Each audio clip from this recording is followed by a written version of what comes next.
quand on connaît pas et qu'on tombe sur des individus ou des gens, vous n'êtes pas inquiété en disant mais c'est poser des questions parce que ça a l'air facile lorsque vous le dites. Et moi ça me fait peur, c'est l'horreur quand je vois ça. Et vous, la manière, vous le dites comme si vous étiez un narrateur. Donc je vous promets, là moi j'étais captivée, mais en même temps je me dis. Juste 2 questions. Comment avez-vous pu quitter le camp d'entraînement, puisque vous dites que quand vous êtes arrivé, vous avez voulu en partir très rapidement, on vous en a empêché, et ensuite vous l'avez quitté tout simplement. Enfin, votre ami était malade, je crois, donc c'est peut-être ça qui a facilité. Et qu'est devenu ce Nizar, puisqu'il y a votre parcours à vous, mais le sien aussi. Souvent on me dit, Mourad, quand tu racontes l'histoire, on dirait que, je sais pas, tu parles avec un détachement, comme si tu parlais de l'histoire de quelqu'un d'autre. Alors, je suis sorti de prison il y a 10 ans quand même. Donc il y a du temps qui a passé. Il y a 10 ans, peut-être que je l'aurais pas raconté comme ça l'histoire.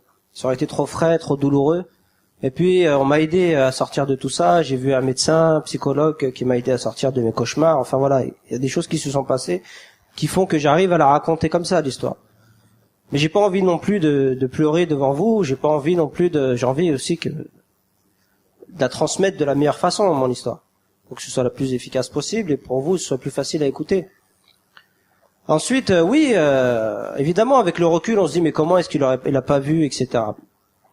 Ce qu'il faut savoir, c'est que malheureusement, enfin moi j'avais 18 ans, on est aussi à un âge où on se pose pas beaucoup de questions, où l'envie d'aventure, tous ces trucs-là, ben voilà, la part de risque, enfin tous ces trucs-là font que évidemment il y a beaucoup de choses dont on peut ne pas se rendre compte. Puis surtout, j'ai insisté sur un point en commençant mon témoignage, c'est que moi je suis parti avant le 11 septembre. Al-Qaïda, Ben Laden, franchement, qui c'est qui connaissait avant le 11 septembre? Alors, ça veut pas dire qu'ils n'existaient pas, ça veut dire que quand même, c'était quand même pas évident pour un jeune de savoir. Ensuite, faut pas essayer de voir mon histoire à travers, faut pas essayer de comprendre tous les départs aujourd'hui vers la Syrie. Mon histoire, elle est particulière. Voilà. Donc, faut pas la mélanger avec d'autres histoires. Voilà, pour répondre. Pour les photos, c'est des photos qu'on trouve sur Internet, hein. Donc vous pouvez googliser Guantanamo, vous allez les retrouver ces photos, c'est très facile. La photo du Pakistan, ça c'est un militaire qui a pris les photos et qui les a divulguées sur Internet. C'était sa façon de protester, puisque pour lui, le fait qu'on soit livré aux Américains, il trouvait pas ça juste. Mais comme il était de l'armée, il pouvait rien faire. Le processus était déjà enclenché. Mais pour lui, c'était sa façon de protester en fait. Et quand je suis rentré en France, il y a des gens qui m'ont dit, on t'a vu sur Internet. Je lui ai dit, mais comment ça, vous m'avez vu? Puis ils m'ont montré cette photo, puis je me suis reconnu. Alors j'étais très étonné, mais voilà. Enfin bref, pour les photos. Par rapport au camp, alors moi je suis sorti parce que les 60 jours étaient terminés, tout simplement. Il y a eu cet entraînement de 60 jours, donc l'entraînement s'est terminé, et c'est comme ça que j'ai pu repartir. Alors j'étais plutôt content parce qu'il n'y avait pas eu de contrepartie, on ne les a pas obligés derrière à faire des choses, comme c'est le cas aujourd'hui de la Syrie par exemple. Ceux qui font des entraînements pour Daesh, etc., et généralement on leur demande derrière après de passer à l'acte ou de faire ce genre de choses. Voilà. Et Nizar aujourd'hui, il a reconstruit sa vie, il est marié, il a des enfants, il travaille. Pour lui aussi ça a été difficile. Alors lui il n'a pas fait ce travail que moi j'ai fait, de discussion, de débat, de témoignage. Il en était incapable. D'ailleurs même avec moi il avait coupé les ponts avec moi. Lui il voulait faire comme si ça n'avait pas existé. Aujourd'hui ça va mieux, il a pris du recul et tout, mais ça n'a pas été évident pour lui. Je tiens à dire que votre témoignage, je l'ai trouvé très touchant, très émouvant. J'ai 2 questions. La première question, c'est j'aimerais savoir comment votre frère aîné a évolué, ce qu'il ressent aujourd'hui. C'est-à-dire, j'ai le sentiment que j'ai la conviction que vous étiez jeune, vous avez été manipulé. Il y a une sorte de romantisme qu'on a à cet âge. Mais j'aimerais savoir un peu comment votre frère a évolué par rapport à ça. Et j'ai une deuxième question, très d'actualité. J'ai regardé les primaires de la droite hier soir, où il parlait d'enfermer certains fichiers S, donc d'enfermer des gens sur la base d'idées et pas d'actions. Et j'aimerais savoir ce que vous en pensez. Merci. Alors mon frère, j'en parle beaucoup.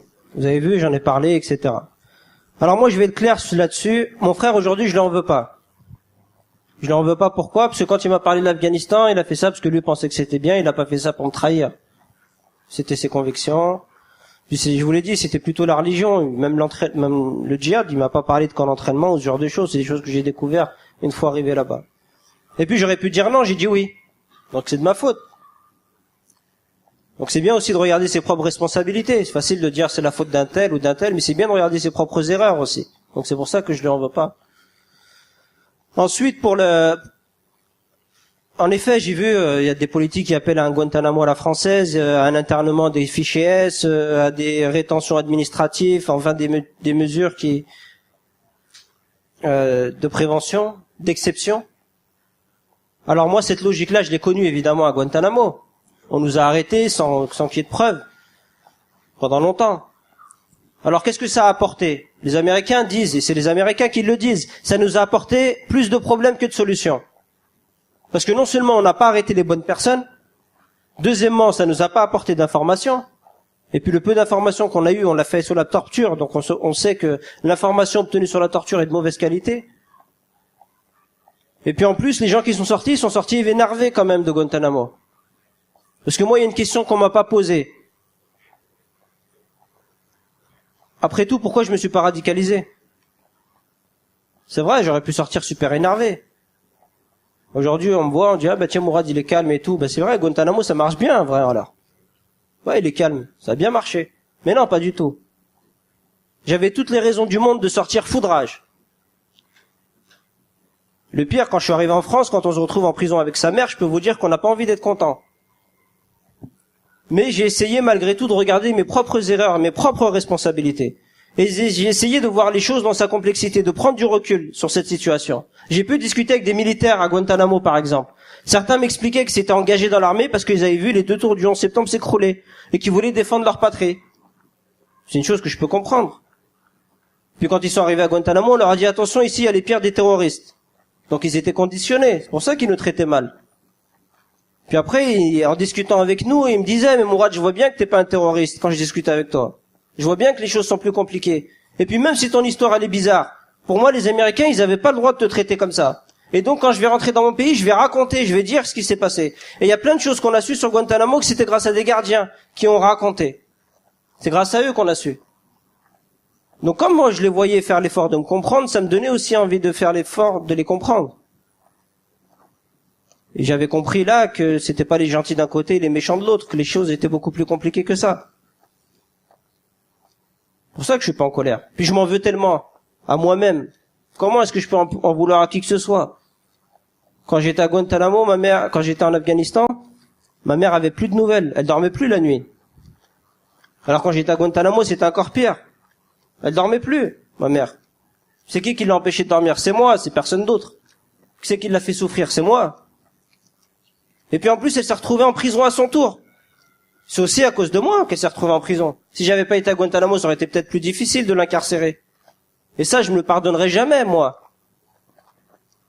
Donc pourquoi j'aurais la mort contre les autres? Déjà, moi, je m'en veux tellement.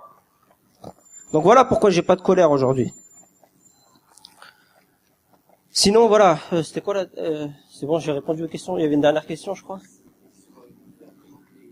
Voilà, donc tout ça pour dire que l'enfermement des fichiers S, l'enfermement, toutes ces mesures d'exception, les fichiers S qu'on va interner, les camps, etc. La question qu'il faut se poser, c'est est-ce que c'est efficace? Moi, je pense pas que c'est efficace.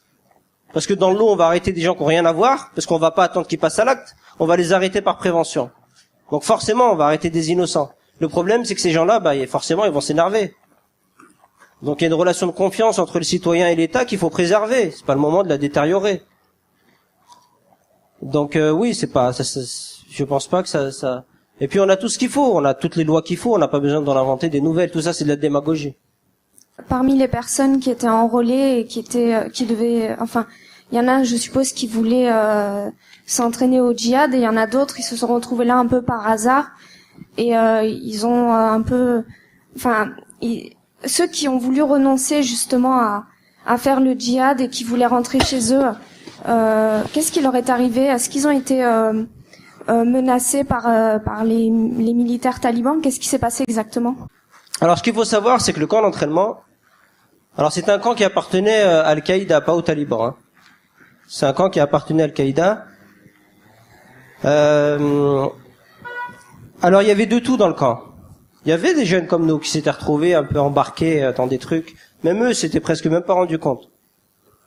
Il y avait un gars, j'ai rencontré, il vendait de la drogue dans son pays, je sais pas quoi. Son père, il l'a envoyé en Afghanistan en pensant que ça allait le redresser, je sais pas quoi, une histoire de fou.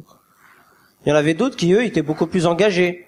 Il y avait des gens, par exemple, qui disaient, ben moi, il y avait un jeune que j'avais rencontré qui disait, moi, j'avais vu à l'époque, dans les années 2000, il y avait l'affaire Ad-Dora, je crois. C'était un papa avec son fils, deux Palestiniens, et ils avaient été, je crois que c'était le père ou le fils qui avait été tué par un militaire israélien.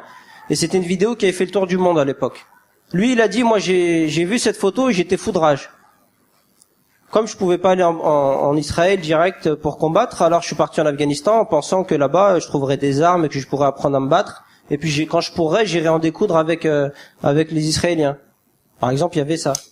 Il y en avait d'autres qui venaient de Tchétchénie ou de Bosnie. Enfin voilà, il y avait de tout, quoi. Il y avait des gens qui voulaient aussi, qui avaient décidé que les talibans, que le régime des talibans, c'était un État islamique et que pour eux, c'était le pays idéal et qu'ils étaient venus pour s'installer et qu'ils avaient décidé d'apprendre à se battre pour défendre cet État islamique des talibans. Après, il y avait des rumeurs dans le camp de certains qui étaient considérés comme des espions et ils étaient exécutés. Donc évidemment, les conditions du camp d'entraînement aussi, c'était difficile. L'heure n'était pas à la protestation. Il y avait même des punitions quand on voulait pas faire les entraînements. Je me rappelle, moi, une après-midi, un entraînement, je voulais pas faire. On m'a donné une espèce de petit tronc d'arbre. On m'a dit, tu le gardes sur ton épaule toute la journée. C'est pour vous donner un peu l'idée des punitions qu'il y avait. Donc oui, le camp d'entraînement, c'était très très difficile. Et puis voilà, c'était pas un moulin, quoi. On pouvait pas en sortir ou rentrer comme on voulait. Deux questions. Une qui est peut-être un peu personnelle. À l'heure actuelle, c'est quoi votre rapport ou votre pratique de la religion? Et une deuxième question, maintenant, là, pour les années à venir, qu'est-ce que ça serait, vos projets, vos rêves? Alors, mon rapport à la religion aujourd'hui, je suis encore plus pratiquant qu'avant. Et ça, je crois que je le dois aux Américains. J'ai jamais autant appris la religion qu'à Guantanamo. Bah oui, pendant 2 ans et demi, on avait pour seule lecture le Coran. Alors franchement, c'est difficile d'avoir de la distance avec la religion. Puis quand il y avait l'appel à la prière, ça se faisait par haut-parleur. Pendant le ramadan, on ne nous donnait pas à manger à midi. Enfin, c'était difficile de pas être pratiquant à Guantanamo. Donc moi, je suis sorti encore plus pratiquant de Guantanamo qu'avant. Alors moi, la religion, elle m'a apaisé. Parce que souvent, on estime que la religion, elle est toxique. On se dit, bah tiens, plus il y a de religion, c'est à cause qu'il y a de la religion qu'il y a de la guerre dans le monde et tout. Moi, je suis pas d'accord avec ça. Moi, j'ai beaucoup lu le Coran, j'ai beaucoup médité sur les versets. Et aujourd'hui, je peux dire que je me sens plus apaisé qu'avant, plus en paix, et je suis encore plus convaincu qu'avant que l'islam c'est une religion de paix. Voilà, c'est tout ce que je peux dire. J'ai appris en sortant de prison le métier de carreleur. J'étais salarié puis artisan. Après, j'ai fait une formation pour être formateur dans l'insertion professionnelle, donc c'est ce que je fais en ce moment. C'est mon métier, donc j'apprends à des jeunes mon métier de carreleur. Et puis je fais aussi de la prévention, c'est-à-dire qu'il m'arrive d'intervenir dans les prisons, dans les écoles, pour la protection judiciaire de la jeunesse, par exemple, ou dans des institutions, pour parler aux jeunes, etc. Donc je fais ça aussi. Voilà. Merci beaucoup pour ce témoignage, ça m'a vraiment bouleversé. Et j'aurais aimé savoir ton avis personnel sur la position des institutions et de l'État français dans sa sincérité vis-à-vis de la lutte contre certaines formes de radicalisation. Avec, je sais pas, peut-être t'as entendu parler d'un livre qui s'appelle 56, écrit par Jean-Louis Isambert, qui explique comment parfois certains recherchés Interpol liés à des groupuscules qui essayent de radicaliser des jeunes sont parfois aussi protégés par les institutions. Donc, quelle est la sincérité selon toi, des institutions dans la lutte contre cette problématique? Les institutions, du rapport à la lutte contre la radicalisation, machin et tout, là aussi c'est compliqué. Moi, ce que je sais, c'est que on m'a jamais aidé à faire ce que je fais moi aujourd'hui. On m'a parfois même empêché de le faire. Pas qu'en France d'ailleurs. Une fois, je voulais partir au Canada. Alors j'étais content d'aller au Canada. On m'avait invité pour faire des conférences. J'étais invité dans un collège qui était très touché par les départs en Syrie. Donc je suis arrivé à l'aéroport. On m'a dit, monsieur, vous pouvez pas monter dans l'avion. J'étais à Lyon. J'ai dit, bah pourquoi? On m'a dit, parce que l'avion, il survole le ciel américain. Ben, je suis rentré chez moi, j'étais dégoûté. Donc j'ai appelé le Canada, j'ai dit, ben j'ai un problème, on me laisse pas monter dans l'avion. Les Américains veulent pas. Donc il m'a dit, bah c'est pas grave, tu passes par l'Islande, tu fais le tour. Tu passes par l'Islande et c'est bon. J'ai dit, bah d'accord. Et puis je leur ai dit, mais par contre envoyez-moi des invitations, comme ça quand j'arrive, je leur montre bien que je suis invité par vous, comme ça au moins j'enlève tous les malentendus. Donc ils m'ont dit, oui, y a pas de souci. Donc j'ai pris l'avion, j'ai mis 24 heures de plus, mais je suis passé par l'Islande et tout, j'ai fait tout le tour. Et je suis arrivé à Toronto. J'étais content. J'ai dit, ah bah chouette, je suis arrivé. Alors j'ai été arrêté par la police d'immigration. Le policier me dit, voilà monsieur, j'ai un problème avec vous, j'ai regardé sur l'ordinateur, j'ai été sur Google. Je savais pas qu'ils allaient sur Google d'ailleurs pour se renseigner, ces policiers. Il me dit, j'ai vu que l'Afghanistan, vous étiez dans un camp et tout. Je lui dis, ouais, je sais, mais c'est pour ça que je suis là. Je suis venu en parler justement. Je sais, mais vous inquiétez pas, regardez, j'ai des invitations et tout. Il me dit, ah moi je suis pas au courant. Par contre, il y a une loi au Canada où moi j'ai le droit d'ouvrir une enquête. Alors j'ai le droit de vous laisser passer, mais j'ai le droit aussi d'ouvrir une enquête et de vous arrêter. Eh ben je vais choisir la deuxième option. Donc il m'a arrêté, il m'a envoyé dans une prison d'haute sécurité. Alors moi ce que je savais pas, c'est qu'au Canada, les détenus on les habillait en orange. Je savais pas moi. Donc je me suis retrouvé dans une cellule en habillé en orange, en plus ça parlait l'anglais, j'ai dit oh là là, ça me rappelle quelque chose. C'est un mauvais film que j'ai déjà vécu. Bon, ça aura duré que 3 jours, mais quand même, c'est un mauvais souvenir. Donc j'ai été expulsé et je suis rentré en France. Voilà, tout ça pour dire que on continue à être victime de tout ça quand on est passé par là. Et oui, c'est très très très très difficile. On est un suspect éternel, quoi. Quoi qu'on fasse, on sera toujours un suspect éternel. Donc on apprend à vivre avec. Voilà. Déjà, merci pour le témoignage. Merci aussi pour le message, parce que je crois qu'on le dit pas assez, que la religion musulmane apaise et apporte beaucoup, donc ça fait du bien aussi de l'entendre. Et moi, ma question, elle est toute simple, en fait. Si vous passez un message aux jeunes, pour avoir un enfant de 18 ans, mais même une fille de 16 ans, quel est votre message? Et moi, j'aimerais bien savoir connaître, ou me reprendre, si j'ai pas compris votre histoire, à quel moment vous avez fait le faux pas, si vous vous en êtes rendu compte aujourd'hui. Le faux pas, ça a été de partir en Afghanistan. Alors moi, je suis parti avec beaucoup de naïveté, d'inconscience, c'est vrai. Tiens, je vais partir en vacances 2 mois. Alors c'est idiot maintenant, avec tout ce qu'on sait. Avec le recul, moi aussi, je me dis comment est-ce que j'ai pu être aussi bête. Mais je crois que j'étais à un âge où j'étais bête de toute façon. Puis c'était un contexte qui était particulier. Mais c'est trop tard. Et puis ce qui m'a convaincu, c'est un vécu. C'est une personne qui avait été et qui est revenue. Donc lui, il savait ce que c'était, il avait été. C'est convaincant quand quelqu'un il vous parle de ce qu'il a vécu. Il n'y a rien de plus convaincant que ça. On se dit, bah ouais, lui, il sait de quoi il parle, il a été. Donc moi, je sais ce que c'est que la puissance d'un vécu. C'est pour ça qu'avec les jeunes, aujourd'hui, j'ai envie de partager ce vécu, parce que je veux pas attendre qu'eux aussi aillent voir par eux-mêmes. Je connais encore des jeunes aujourd'hui qui me disent, moi, j'ai envie d'aller en Syrie, j'ai envie de voir. J'écoute pas ce qu'on me raconte sur la Syrie, j'y crois pas. Je veux aller voir de mes yeux. Il y a des jeunes qui me disent ça encore aujourd'hui. C'est pour ça que j'échange avec eux sur mon parcours, pour leur faire comprendre que c'est pas une bonne idée. Pourquoi c'est pas une bonne idée? Bah, pour des raisons évidentes. Ils vont se retrouver complices de groupes terroristes. Ils vont, je sais pas, s'ils veulent aider les Syriens, c'est certainement pas la meilleure méthode de les aider. C'est eux qui le disent en plus. Donc c'est ce genre de choses qu'il faut essayer de leur faire comprendre. Que s'ils veulent partir parce qu'ils en ont marre de la France, faut qu'ils comprennent que quand même en France, alors ça dépend de comment on voit les choses. C'est toujours pareil. Moi, quand je suis arrivé devant le juge en France, je suis arrivé devant un juge. J'étais jugé, je vous ai dit tout à l'heure, j'étais devant la justice. Et j'ai dit au juge, monsieur le juge, je suis content d'être ici. Le juge, il a rien compris. Il m'a dit, mais qu'est-ce qu'il a ce gars-là? Il est fou. Oh, le pauvre Guantanamo, ça a dû lui faire mal au cerveau. Il dit qu'il est content. Il peut pas être content d'être devant la justice. Même mon avocat, il m'a dit, mais pourquoi tu dis ça? Mais parce que, alors c'est vrai, vu de France, être devant un procès et s'expliquer avec des avocats, c'est une contrainte. Puis on a peur d'être sanctionné. Mais vu de Guantanamo, c'était un luxe.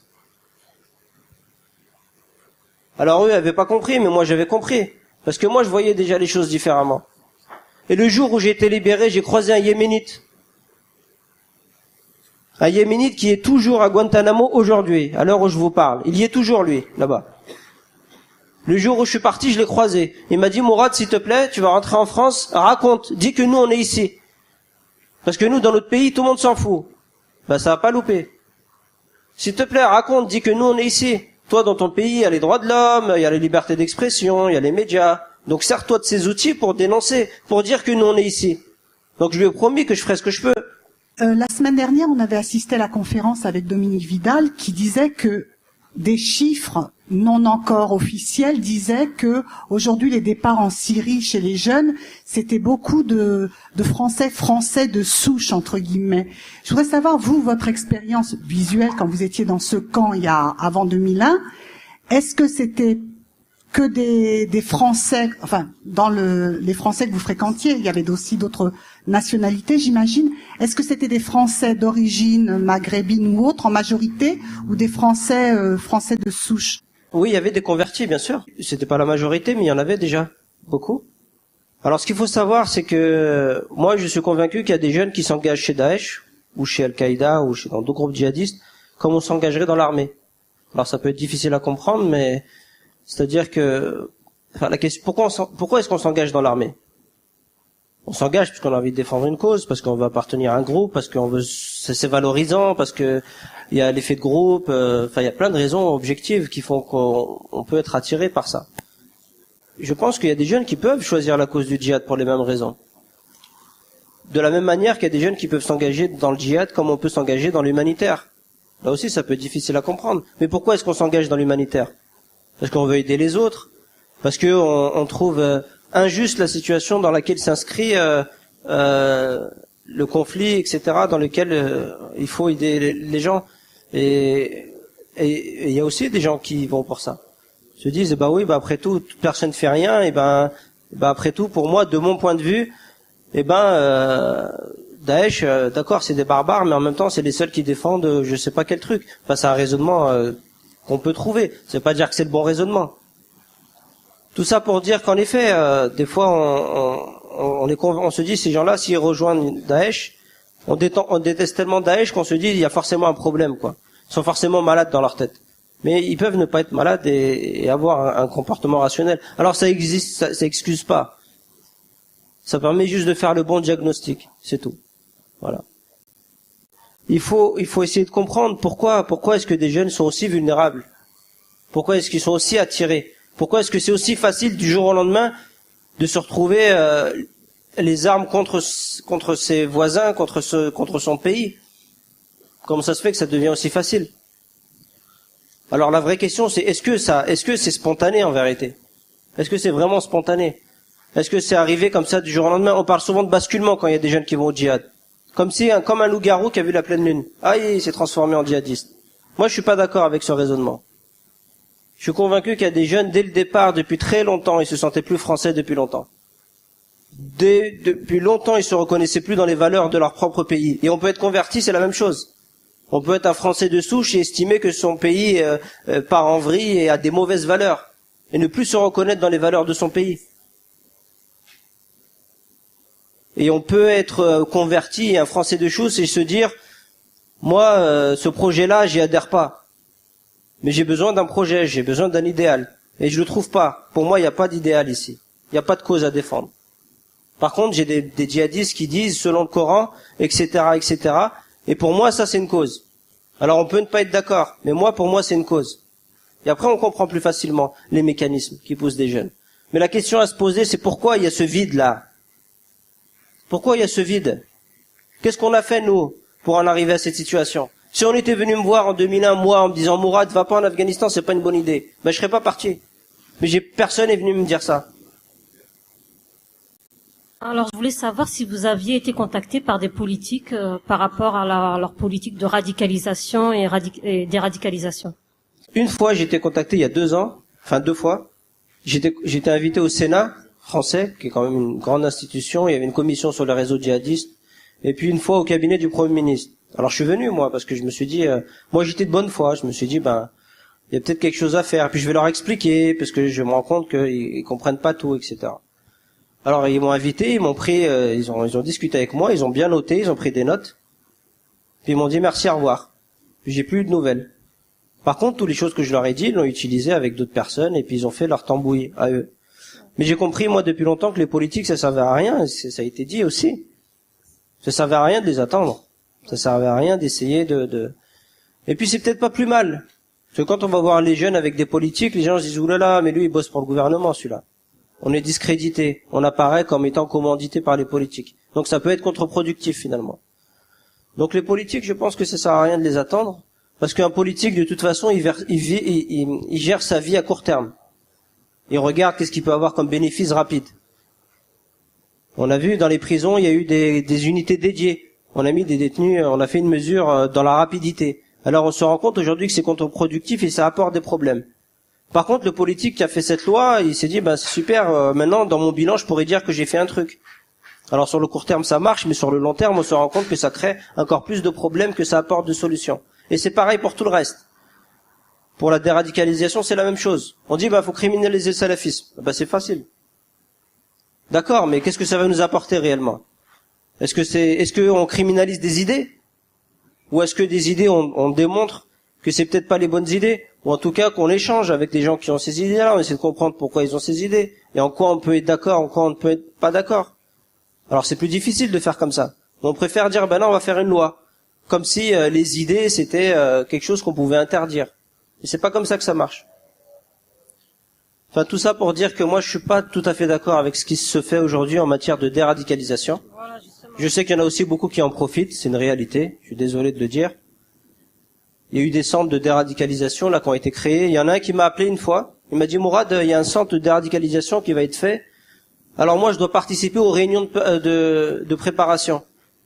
Qu'est-ce que je leur dis? Il m'a dit. Comment ça, qu'est-ce que tu leur dis? Tu sais pas ce que c'est et tu vas quand même à cette réunion? Enfin, tout ça pour dire l'amateurisme qu'il y a autour de tout ça. Voilà. Je voulais savoir si votre démarche, elle comporte pas des risques de la part de ceux qui défendent le djihadisme, le départ en Syrie. Est-ce que vous avez été menacé ou alors même si vous avez Moi, j'ai jamais été dans une position confortable. Quand j'étais au Pakistan, j'étais un morceau de viande qui coûtait super cher. Quand je suis arrivé à Guantanamo, j'étais un terroriste pour les Américains. Quand je suis arrivé en France, j'étais un terroriste mais pour les Français. Quand je suis sorti de prison, j'étais celui qu'il fallait pas fréquenter. Ouh là là, il vient de Guantanamo, laisse tomber, faut pas parler avec lui. Puis quand j'ai commencé à parler aux jeunes, j'étais ça y est, celui qui a retourné sa veste. Donc à chaque fois, il y avait un problème. Donc j'ai compris que ça servait à rien d'essayer de faire plaisir à tout le monde. Faut juste être soi-même et faire ce qui nous semble juste, sans se poser de questions sur ce que ça fait plaisir ou pas. La question, c'est est-ce que c'est bien? Alors moi, je sais pas si ce que je fais c'est bien ou si c'est utile. Tout ce que je sais, c'est qu'il est arrivé une fois ça m'est arrivé, c'est tout. Juste une seule fois. Je suis intervenu pour la PJJ, la protection judiciaire de la jeunesse. Il y avait un gamin de 15 ans. Il y avait c'est des gamins en général qui participent. Ils sont venus m'écouter. Il y en a un, par Facebook, il a été contacté par des gens de Syrie. Ils l'ont invité à venir. Ils l'ont même expliqué comment faire, ils lui payaient le billet d'avion et tout. Le jeune, il a refusé. Alors ils l'ont menacé. Alors il avait peur, il sortait plus de chez lui. Puis les éducateurs se sont posés des questions, ils ont dit mais pourquoi il vient plus un tel et tout. Après ils se sont renseignés, ils sont allés le chercher, ils ont été le voir et puis ils ont discuté avec lui. Puis il a raconté, il a dit voilà, j'ai été approché par des gens en Syrie, ils voulaient que je vienne, j'ai eu peur et tout. Mais j'ai tenu bon. Donc l'éducatrice, elle lui dit mais pourquoi t'as tenu bon? Il lui dit parce que vous te rappelez la dernière fois, il y a un jeune de Guantanamo, il est venu, il a discuté avec nous. Et son témoignage il m'a marqué. Et grâce à ça, c'est ça qui m'a fait envie de pas partir. Voilà. Comment ça se passait avec la PJJ justement? Est-ce qu'il y a même ce sentiment aussi d'instrumentalisation comme il y a eu avec les politiques, ou au contraire vous avez beaucoup de liberté dans les témoignages que vous apportez? Voilà. Est-ce que ça correspond à un programme, qui correspond à ce que vous voulez apporter? Oui, moi la condition c'est que je puisse intervenir comme je veux le faire. Il est arrivé par exemple qu'on me dise dans des écoles, on me dit écoutez Monsieur Benchilali, on vous invite à l'école, par contre vous parlez de la laïcité et de la République. Guantanamo, c'est pas le sujet. Faut parler de laïcité et République. Je lui dis mais moi c'est pas mon sujet. Alors j'en parle aussi si vous voulez, mais c'est pas en contradiction d'ailleurs, mais moi c'est pas mon sujet quoi. Donc il y avait comme une espèce de discours très institutionnel, mais qui collait pas avec ce que les jeunes avaient envie d'entendre ou d'échanger. Déjà qu'ils avaient même pas compris ce que c'est que la laïcité déjà. Donc oui, parfois j'ai des problèmes, des fois je sens qu'il y a voilà. Mais c'est pas grave, moi je reste moi-même, je le fais d'une certaine manière. Je fais parce que je pense que moi je le fais comme j'aurais envie qu'on le fasse pour moi. Voilà, c'est tout. Une fois quand je suis arrivé à Fleury, on m'a présenté un aumônier. un aumônier musulman. Il m'a fait la morale pendant 2 heures. Je venais d'arriver de Guantanamo, en plus j'étais fatigué et tout, il m'a pris la tête pendant 2 heures. Il m'a dit le djihad c'est pas bien, c'est l'effort suprême dans son cœur, je sais pas quoi, il m'a pris la tête pendant 2 heures. J'ai détesté ce moment. J'ai dit mais il se prend pour qui celui-là? Il me fait la morale, il part du principe que moi je suis un radical, mais qu'est-ce qu'il veut celui-là? J'ai détesté ce moment-là. Mais je me suis juré que moi si j'avais l'occasion de parler avec les jeunes, je le ferais pas comme ça. Les jeunes ils sont intelligents. Ils n'ont pas besoin qu'on leur dise ce qui est bien ou mal. Ils ont un cerveau pour savoir ce qui est bien ou mal. Par contre, on leur explique des choses pour qu'ils comprennent que les choses sont plus compliquées, pour mettre de la nuance, qu'ils arrêtent d'avoir cette vision manichéiste entre le bien et le mal, les gentils et les méchants d'un côté. C'est plus compliqué. Qu'une guerre, c'est compliqué. Que la religion, c'est compliqué. Il suffit pas d'ouvrir un verset du Coran et de regarder, c'est écrit tuer les Juifs. C'est vrai que dans le Coran, il y a des versets qui sont violents. Mais tout est une question d'interprétation. Il y a un verset du Coran qui dit vous avez ne priez pas en étant ivre. Est-ce que ça veut dire qu'on a le droit de boire de l'alcool en islam? Tout le monde sait que non. S'il suffisait d'ouvrir le Coran et de prendre les versets de version littérale, on ferait des erreurs. La preuve. Tout ça pour dire que les choses sont toujours plus compliquées et cette complexité que j'essaye de faire toucher du doigt les jeunes, mais avec leur propre intelligence. Merci Mourad pour votre témoignage émouvant et sincère. Je voudrais juste une petite question sur Guantanamo. Est-ce que tous les prisonniers là-bas étaient parmi le camp des gens qui n'étaient pas des talibans ou il y avait aussi des talibans avec? 98%, peut-être 99% des personnes qui sont passées par Guantanamo n'ont pas été poursuivies par les Américains. En gros, l'extrême majorité des détenus, ils avaient rien à voir. Et c'est les Américains qui le disent, c'est pas moi. Donc ça, il faut le savoir. C'est une prison qui est toujours ouverte. Voilà, moi-même, d'ailleurs, j'ai pas été poursuivi par les Américains. Hein. Voilà, et ils m'ont dit merci, au revoir. Et d'ailleurs, j'ai déposé une plainte aujourd'hui qui est instruite par la justice française pour séquestration, détention arbitraire, acte de torture. Donc il y a des juges d'instruction qui enquêtent sur Guantanamo. D'ailleurs, c'est bizarre la même justice qui m'a poursuivi, c'est la même qui enquête sur Guantanamo. Les deux en même temps. J'ai rien compris. Une fois, j'étais en prison. J'étais extrait pour aller au palais de justice. Comme souvent. Je pensais que j'allais à l'interrogatoire, comme d'habitude, devant le juge d'instruction. Mais là, je suis arrivé au palais de justice, on m'a enlevé les menottes, on m'a donné du thé, des gâteaux. On m'a dit, non, monsieur, aujourd'hui, vous êtes partie civile. Vous inquiétez pas. Moi, voilà. Donc, j'ai raconté Guantanamo et tout. Après, on m'a remis les menottes. On m'a renvoyé en cellule. Mais tout ça pour dire que oui, parfois, tout ça pour dire qu'il y a eu quand même beaucoup d'arbitraire avec Guantanamo. Voilà. Durant votre détention à Guantanamo, vous étiez en relation avec les autres, ou vous étiez avec les autres prisonniers, ou vous étiez isolé? Si on voulait faire de quelqu'un un djihadiste, on l'envoie à Guantanamo. C'est super bien, ça marche super bien. C'est-à-dire que on était maltraités, on était torturés, on n'avait que le Coran. Dans le lot, il y en avait un ou deux, on ne sait pas d'où ils venaient, c'était des grands prédicateurs du djihad. C'était super calé, ils donnaient des cours de djihad. Moi, j'ai appris, je vous jure que c'est vrai, il y avait des cours de djihad à Guantanamo. En arabe. J'ai appris l'arabe d'ailleurs, à Guantanamo. J'ai appris l'arabe, l'anglais, j'ai appris le Coran. Et je vous jure que c'est vrai, il y avait des cours de djihad à Guantanamo. Tout ça pour vous dire que voilà, c'est le contre-productif le plus total.